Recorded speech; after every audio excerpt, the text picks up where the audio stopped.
శుభసూచకమని నంద్యాల జిల్లా న్యాయవాదులు తెలిపారు. TDP legal cell state general secretary Manohar Reddy మాట్లాడుతూ రాయలసీమ ప్రాంతంలోని ఉమ్మడి జిల్లాలకు అనుబంధంగా ఈ హైకోర్టు బెంచ్ పనిచేస్తుందని తెలిపారు. సీఎం చంద్రబాబు నాయుడుకు ఈ సందర్భంగా న్యాయవాదులు ధన్యవాదాలు తెలిపారు. ఈ కార్యక్రమంలో న్యాయవాదులు పాల్గొన్నారు. థ్యాంక్ యూ లోకేష్ బాబు గారు. ఈరోజు 4 ఉమ్మడి జిల్లాలు అనంతపూర్, కడప, కర్నూలు, చిత్తూరు జిల్లాలకు సంబంధించి అంటే ఇప్పుడు బైఫర్కేషన్ జరిగినటువంటి 8 జిల్లాలకు సంబంధించినటువంటి ప్రత్యేక బెంచ్, హైకోర్టు బెంచ్ని కర్నూలులో ఏర్పాటు చేయాలనే దానికి ఇప్పుడే అడుగులు పడ్డాయి. దానికి సంబంధించి ప్రభుత్వం వారు హైకోర్టును ఆశ్రయించి హైకోర్టుకు సరైనటువంటి స్టాటిస్టిక్స్ అంతా కూడా నిర్మాణానికి సంబంధించినటువంటి ప్రణాళికకు సంబంధించినటువంటి మొదటి ప్రయత్నం మొదలైంది. ఇక త్వరలోనే ఈ 4 ఉమ్మడి జిల్లాలకు సంబంధించినటువంటి హైకోర్టు బెంచ్ కర్నూలులో ఏర్పాటు కానుంది. దీనికి కార్యదీక్ష, పట్టుదల, ప్రజలకు సేవ చేయాలనే సంకల్పం కలిగినటువంటి చంద్రబాబు నాయుడు గారు కక్షిదారుల మేలు కోరి మన కర్నూలులో ఈ బెంచ్ ఏర్పాటు చేయడానికి సంసిద్ధత వ్యక్తం చేయడం జరిగింది. సో మా నంద్యాల, కర్నూలు, రాయలసీమ జిల్లాల న్యాయవాదుల తరపున థ్యాంక్ యూ సీఎం సార్, మీకు ధన్యవాదాలు తెలియజేస్తున్నాం. త్వరితగతిన ఇది కంప్లీట్ చేయండి, మాకందరికీ మేలు జరుగుతుంది. Thank you CM sir. Belt shop లు నిర్వహిస్తే కఠిన చర్యలు. ఎక్సైసీఐ కృష్ణమూర్తి బెల్ట్ షాప్ లు, నాటు సారాయి స్థావరాలు నిర్వహిస్తే కఠిన చర్యలు తీసుకుంటామని ఎక్సైసీఐ కృష్ణమూర్తి గారు తెలిపారు. దాదాపు 2 నెలలుగా 5 మండలాల్లో దాడులు నిర్వహించి 42 కేసులు నమోదు చేసి 42 మందిని అరెస్ట్ చేయడం జరిగిందని పేర్కొన్నారు. అలాగే 152 లీటర్ల మద్యం సీజ్ చేయడం జరిగింది. 190 లీటర్ల నాటు సారాయిని సీజ్ చేయడం జరిగింది. 6000 లీటర్ల నాటు సారాయికి సంబంధించి బెల్లం మూటను ధ్వంసం చేయడం జరిగింది. 10 మంది మీద బైండ్ ఓవర్ కేసులు, ఒక్కొక్కరికి ₹1,00,000 జరిమానా విధించడం జరిగిందని ఎక్సైసీఐ కృష్ణమూర్తి తెలిపారు. నమస్కారం అండి, నా పేరు Krishnamurthy, professional excise inspector, Nandyal. ఈ పత్రికా సమావేశం ముఖ్య ఉద్దేశం ఏమనగా, ప్రభుత్వము నూతన మద్యం విధాన పాలసీ సందర్భంగా షాప్స్ అన్ని అలాట్ చేయడం జరిగింది. నా స్టేషన్స్లో 24 ఉన్నాయి, 15 బార్లు ఉన్నాయి. దీనికి సంబంధించి బెల్ట్ షాపులకి సంబంధించి విధి విధానాలు ప్రభుత్వం వారు సుస్పష్టంగా తెలియజేశారు. అదేవిధంగా మా పై అధికారులు డిప్యూటీ కమిషనర్ శ్రీదేవి మేడం గారు మరియు ఎక్సైజ్ సూపరింటెండెంట్ రవికుమార్ సార్ గారు మరియు అసిస్టెంట్ కమిషనర్ హనుమంతరావు సార్ గారు మాకు క్లియర్గా ఇన్స్ట్రక్షన్స్ ఇవ్వడం జరిగింది. బెల్ట్ షాపుల మీద ఖచ్చితంగా కఠినమైన చర్యలు తీసుకుంటామని మెసేజ్ పంపించాము. ఆ విధంగానే మేము నాకు సంబంధించి 4-5 మండలాల్లో మేము దాడులు చేశాము. గత 2 నెలల్లో దాడులు చేసి కేసులు నమోదు చేయడం జరిగింది. అదేవిధంగా నాటు సారాయి స్థావరాలపైన, నాటు సారాయి తయారు చేసే బట్టీలు, వాటిపైన బెల్లం మూటను కూడా నశింపజేశాము. అదేవిధంగా బైండ్ ఓవర్ కేసులు కూడా నమోదు చేయడం జరిగింది. తర్వాత ఈ బ్లాక్ జాగరీ సంబంధించి, జాగరీ ఎవరైనా కానీ, బ్లాక్ జాగరీ కానీ లేకపోతే మామూలు వైట్ జాగరీ కానీ, ఈ మధ్యన చక్కెరతో వేసి కూడా నాటు సారాయి బట్టీలు తయారు చేస్తున్నారని మా నోటీస్కి వచ్చింది. కావున మేము గతంలో ఈ 2 రోజుల కిందట మేము వాళ్ళతో కూడా, డీలర్స్తో కూడా, జాగరీ అండ్ షుగర్ ట్రేడర్స్తో కూడా మీటింగ్ చేయడం జరిగింది. మీటింగ్ జరిపి వాళ్ళకి విషయం తెలియజేయడం జరిగింది. మాకు వివరాలు తెలియజేయండి అంటే ఓకే అని వాళ్ళు ఓకే చేశారు. దానికి సంబంధించి మేము గత 2 నెలలుగా 5 మండలాల్లో మేము దాదాపు 42 కేసులు నమోదు చేయడం జరిగింది. 42 మందిని అరెస్ట్ చేయడం జరిగింది. అదేవిధంగా దాదాపు లీటర్స్కి సంబంధించి 152 లీటర్ల మద్యము సీజ్ చేయడం జరిగింది. దీన్ని దాదాపు 200 బాటిల్స్ పైబడి సీజ్ చేయడం జరిగింది. అదేవిధంగా నాటు సారాయి కూడా సుమారు 200 లీటర్ల దాకా 190 లీటర్ల నాటు సారాయి సీజ్ చేయడం జరిగింది. అదేవిధంగా నాటు సారాయి తయారు చేయడానికి ఉపయోగించే బెల్లం మూటను ఒక సుమారు 6000 లీటర్లు నాటు సారాయి మూటను కూడా ధ్వంసం చేయడం అనేది. తర్వాత ఒక 10 మంది పైన బైండ్ ఓవర్ కేసులు నమోదు చేయడం జరిగింది. బైండ్ ఓవర్ కేసులు ఎవరైనా బ్రీచ్ అయితే వాళ్ళు ₹1,00,000 ఫైన్ కట్టాల్సి ఉంటుంది కాబట్టి ఆ బైండ్ ఓవర్ కేసులు కూడా 10 నమోదు చేయడం జరిగింది. తర్వాత కళ్ళు దుకాణాలకు సంబంధించి నంద్యాల టౌన్లోని కళ్ళు దుకాణంలో కళ్ళు శాంపుల్స్ సేకరించాము. కళ్ళు రసాయన పరీక్ష నిమిత్తము రీజనల్ కెమికల్ ల్యాబ్ కర్నూలు పంపించడం జరిగింది. మేము ఇక్కడ టెస్ట్ చేసి శాంపుల్స్ తీసి మళ్ళీ ఇంకా వేరే ఏదైనా ఉంటే దానికి సంబంధించి మేము ల్యాబ్ పంపించడం జరిగింది. కాబట్టి ఈ బెల్ట్ షాపులు ఆయిల్ ఫామ్ సాగుపై రైతులు మొగ్గు చూపండి. జిల్లాలో 400 హెక్టార్లలో ఆయిల్ ఫామ్ సాగు. జిల్లా కలెక్టర్ శ్రీమతి రాజ్కుమారి గనియా రైతులు అధిక లాభాలను ఇచ్చే ఆయిల్ ఫామ్ సాగుపై మొగ్గు చూపాలని జిల్లా కలెక్టర్ జి రాజ్కుమారి పేర్కొన్నారు. శుక్రవారం రుద్రవరం మండలం పెద్ద కంబలూరు గ్రామంలో ఆయిల్ ఫామ్ సాగుపై నిర్వహించిన అవగాహన సదస్సులో కలెక్టర్ ముఖ్య అతిథిగా పాల్గొన్నారు. ఈ సందర్భంగా జిల్లా కలెక్టర్ జి రాజ్కుమారి మాట్లాడుతూ రైతులు సాంప్రదాయ పంటలకు ప్రత్యామ్నాయంగా అధిక లాభాలనిచ్చే ఆయిల్ ఫామ్ సాగుపై మొగ్గు చూపి మంచి దిగుబడులు సాధించాలన్నారు. చాలా సంతోషం నాకు. మన జిల్లాలో చూస్తే ఇది చాలా మంచి జిల్లా. జిల్లాలో దగ్గర మనకి 9,30,000 హెక్టార్ల భూమి ఉంది. అందులో 3.5 లక్షల హెక్టార్స్ ఫారెస్ట్ కింద వెళ్ళిపోయింది. అంటే 1/3 అనుకుందాం. అంటే దగ్గర 6 లక్షల హెక్టార్స్ భూమి మనకి సాగు చేసుకోవడానికి కానీ వేరే అదర్ యాక్టివిటీస్కి కానీ మనకు అందుబాటులో ఉంది.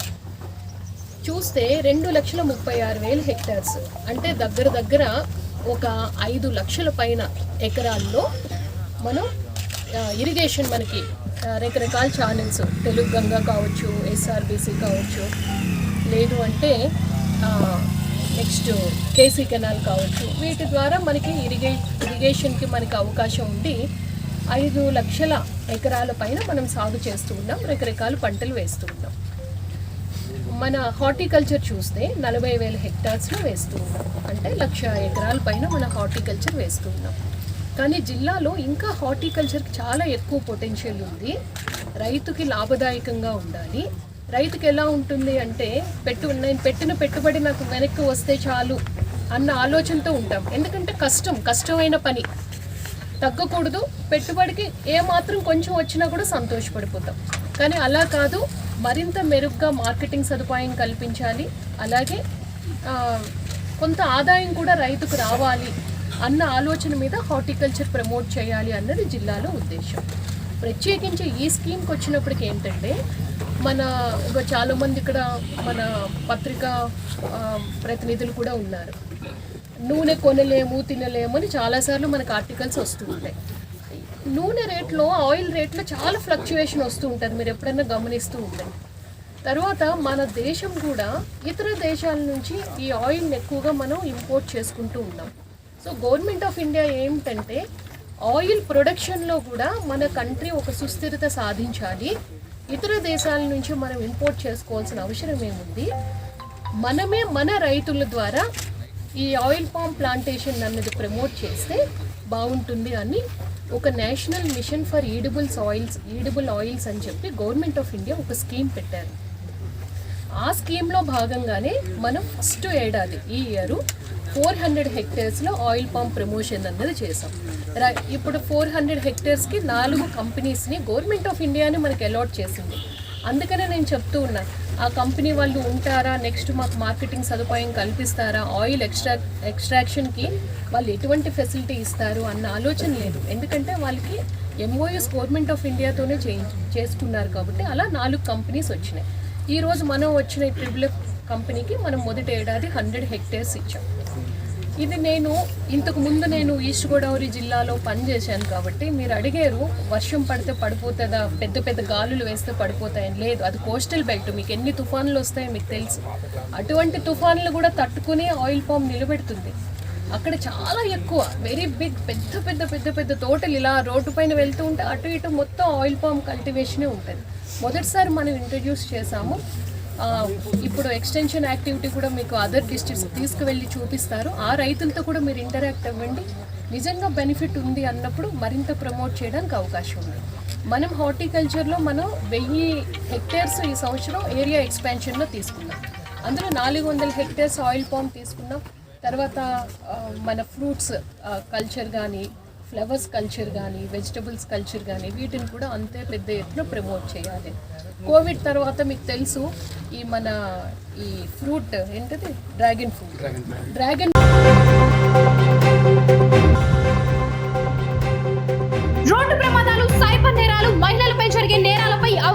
కార్యక్రమాల నిర్వహణ. నంద్యాల జిల్లా ఎస్పీ శ్రీ అద్రాజ్ సింగ్ రాణా ఐపీఎస్ గారి ఆదేశాల మేరకు నంద్యాల జిల్లాలోని వివిధ పోలీస్ స్టేషన్ల పరిధిలో సంబంధిత పోలీసు అధికారులు వారి సిబ్బంది సహాయంతో ప్రస్తుతం సమాజంలో జరుగుతున్నటువంటి నేరాలపై అవగాహన కల్పించడం జరిగింది. సైబర్ నేరాల పట్ల ప్రజలు, విద్యార్థులు అప్రమత్తంగా ఉండాలి. డిజిటల్ అరెస్టులు అనేవి లేవు. సైబర్ నేరగాళ్ల చేతిలో పడి మోసపోవద్దు.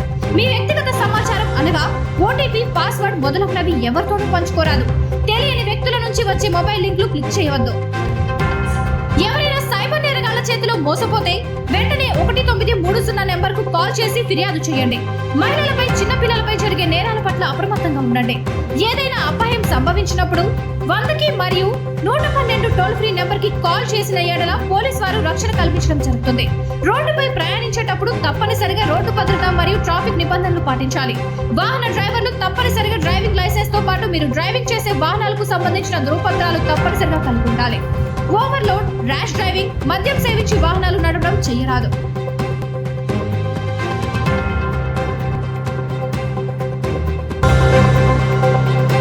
లాడ్జీల యాజమాన్యాలతో సమీక్ష సమావేశం నిర్వహణ. నేరాల కట్టడికి, నేరాల నియంత్రణకు ప్రతి ఒక్కరూ సహకరించాలి. Nandyal town DSP P Srinivas Reddy గారు, నంద్యాల జిల్లా ఎస్పీ శ్రీ అద్రాజ్ సింగ్ రాణా ఐపీఎస్ గారి ఆదేశాల మేరకు Nandyal town DSP P Srinivas Reddy గారు, టౌన్ ఇన్స్పెక్టర్ల ఆధ్వర్యంలో నేను రామకృష్ణ డిగ్రీ కళాశాల ఆడిటోరియం నందు నంద్యాల పట్టణంలోని లాడ్జ్ యాజమాన్యాలతో సమావేశం నిర్వహించడం జరిగింది. ఈ సందర్భంగా నంద్యాల టౌన్ డీఎస్పీ గారు మాట్లాడుతూ నేరాల నియంత్రణలో భాగంగా లాడ్జులపై నిఘా ఉంచాలని మరియు పట్టణ పోలీసుల పనితీరు అడిగి తెలుసుకున్నారు. ముఖ్యంగా లాడ్జుల యందు తప్పనిసరిగా సీసీ కెమెరాలు ఏర్పాటు చేసుకోవాలని, ఎక్కువ రోజులు ఎవరు ఉంటున్నారు అటువంటి వారిపై నిఘా ఉంచి వారి వివరాలు పోలీసులకు అందించాలి.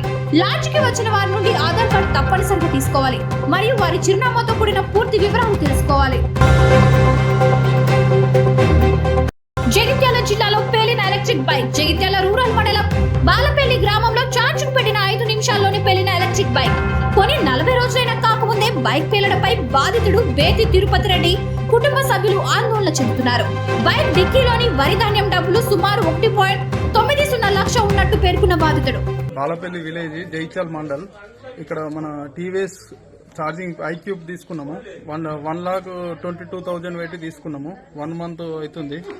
అయితే ఇక్కడ 30% ఛార్జింగ్ ఉన్నది. ఛార్జింగ్ ఉన్నాక ఛార్జింగ్ పెట్టినాము. ఇట్లా పక్క బండి పెరట్లకు పోదామని వెళ్ళినాం. వెళ్ళి వచ్చే వరకు మొత్తం ఫైర్ అయింది. ఫైర్ అయిందని ఏందని చూసే వరకు ఇక్కడ రేపు మక్క పెడదామని ఒక 20 బస్తాలు మక్కలు తీసినాము. ప్లస్ అడుగు మందు, ట్రాక్టర్ సంబంధించిన మనకు హార్వెస్టర్ ఉంది. ఆ టైర్లు కూడా దాని పక్కకు పక్క సైడ్ పెట్టినాం అన్నట్టు, ఖాళీ స్థలం ఉందని. చూడే వరకు మొత్తం ఫైర్ అయింది. ఈ బండి వేలింది, ఇట్లా మొత్తం పేలింది.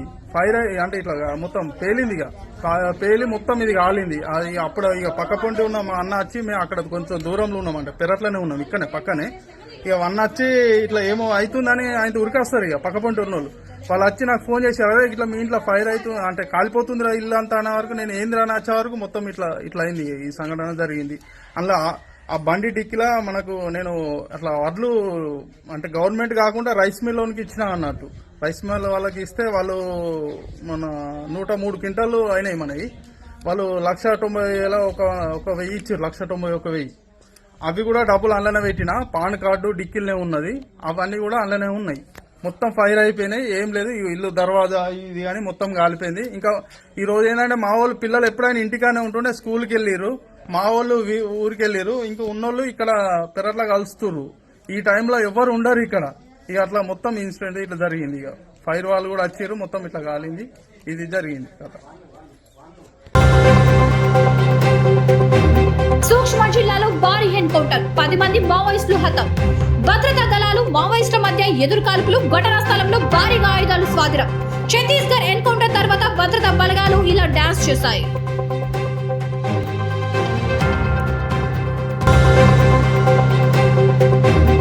భర్తకు లివర్ దహనం చేసి బతికించుకున్న భార్య. ఖమ్మం పెద్దహిల్లపూడికి చెందిన దారావత్ శ్రీను లివర్ సమస్యతో బాధపడుతున్నారు. చికిత్స కోసం ఆసుపత్రికి వెళ్లగా లివర్ మార్చాల్సిందేనని వైద్యులు చెప్పారు. కానీ ఎంత వెతికినా డోనర్ దొరకపోవడంతో అతని భార్య లావణ్య ముందుకొచ్చింది. ఆమె నుంచి 65% లివర్ తీసి సర్జరీ ద్వారా శ్రీనుకి అమర్చారు.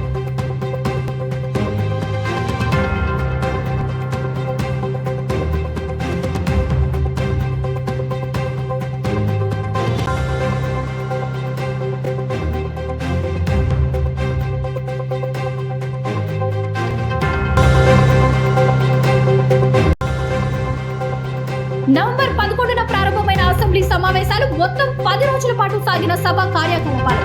మొత్తం 59 గంటల 55 నిమిషాల పాటు సాగిన సభ 21 బిల్లులు, 3 ప్రభుత్వ తీర్మానాలకు ఆమోదం.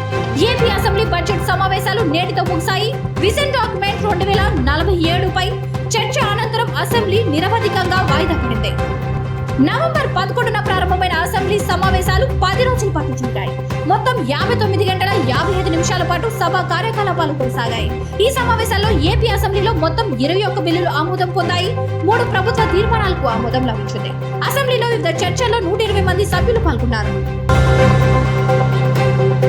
ఆస్ట్రేలియాతో తొలి టెస్ట్ లో మొదటి రోజు ఆట ముగిసింది. తొలి ఇన్నింగ్స్ లో టీమిండియా 150 పరుగులకు ఆల్అౌట్ కాగా అనంతరం మొదటి ఇన్నింగ్స్ ప్రారంభించిన ఆసీస్ ఆట చివరకు 7 వికెట్లకు 67 పరుగులు చేసింది.